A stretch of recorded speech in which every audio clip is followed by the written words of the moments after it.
ಬೀದಿ ನಾಯಿ ಹಾವಳಿಗೆ ಮುಗ್ಧ ಬಾಲಕಿ ಬಲಿ.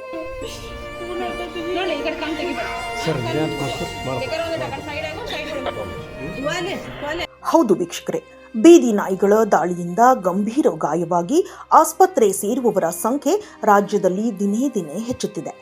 ಅದರಂತೆ ಡಿಸೆಂಬರ್ 27ರಂದು ಬಾಗಲಕೋಟೆಯ ನವನಗರದ ಸೆಕ್ಟರ್ 15ರಲ್ಲಿ 10 ವರ್ಷದ ಅಲೈನಾ ಲೋಕಾಪುರ್ ಎಂಬ ಪುಟ್ಟ ಬಾಲಕಿಯ ಮೇಲೆ ಬೀದಿ ನಾಯಿಗಳು ದಾಳಿ ಮಾಡಿ ಕಚ್ಚಿ ಗಂಭೀರ ಗಾಯಗಳನ್ನು ಮಾಡಿದ್ದವು.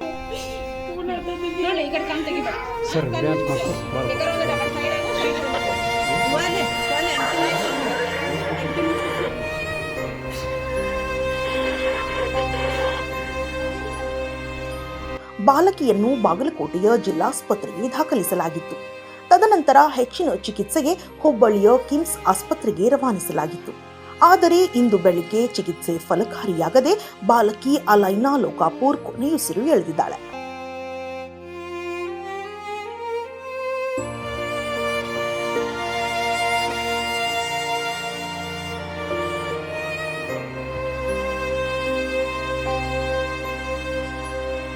ಜಿಲ್ಲೆಯಲ್ಲಿ ಬೀದಿ ನಾಯಿಗಳ ಹಾವಳಿ ಹೆಚ್ಚಾಗಿದ್ದು, ಜಿಲ್ಲಾಡಳಿತ ಇನ್ನಾದರೂ ಎಚ್ಚೆತ್ತುಕೊಂಡು ಈ ಬೀದಿ ನಾಯಿಗಳ ಹಾವಳಿಯನ್ನ ತಪ್ಪಿಸುವಲ್ಲಿ ಕ್ರಮ ವಹಿಸಬೇಕಾಗಿದೆ. ಇನ್ನಷ್ಟು ಅಪ್ಡೇಟ್ಗಳಿಗಾಗಿ ಫಾಲೋ ಮಾಡಿ ವಿಜಯ ಧ್ವನಿ ನ್ಯೂಸ್.